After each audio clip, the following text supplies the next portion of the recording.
বন্ধুরা, আমি সৌমাভ আর তোমরা দেখছো আমার ইউটিউব চ্যানেল সৌমাভস ক্রিয়েশন। চ্যানেলে প্রচুর ঠাকুরের মূর্তি বানানোর ভিডিও, রঙের ভিডিও তো প্রচুর রকম দেখে নিয়েছো। তোমরা কি তার পাশাপাশি জানো আমার আর একটা কাজ হলো এই ওয়াল পেন্টিং করা।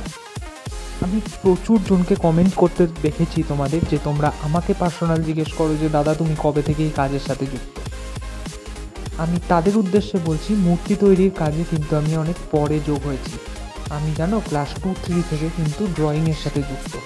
আমি সব থেকে প্রথমে আঁকা শিখেছি এবং ক্লাস 5-6 অবধি আমি আগে আঁকা শিখেছি, এবং তারপর যেহেতু আমার বাড়ির পাশে আমার যামিনী পালের শিল্পশ্রী যামিনী পালের কারখানা, তো সেখান থেকে আমার মাটির কাজের সূচনা হয়। এটাই আমার উৎসস্থল যাকে বলে। কিন্তু তার আগে কিন্তু আমার মেন ভালো লাগার জায়গা ছিল ছবি আঁকা। কিছু অভিভাবকদের উদ্দেশ্যে আমি একটাই কথা বলতে চাই, যে আমি আজকের দিনেও এরকম বলতে শুনেছি যে ছবি এঁকে কী হবে, কটা ছবি বিক্রি হয়, চিত্রশিল্পীদের ফিউচার কী। এই কথাগুলো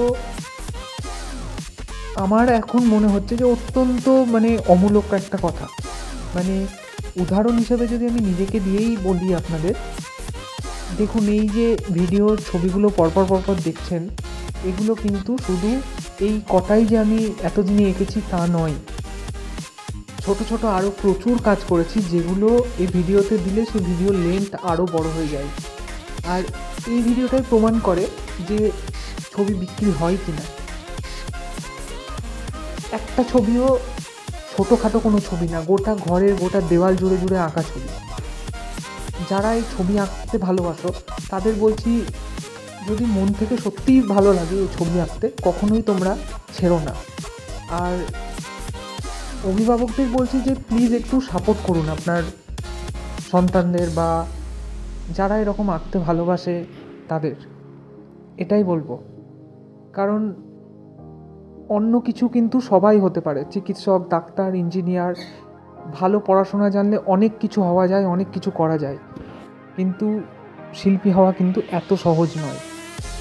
ওটা কিন্তু কিছু শিখে অবশ্যই শিখতে হয়, কিন্তু ভেতর থেকেও অনেক কিছু আসে।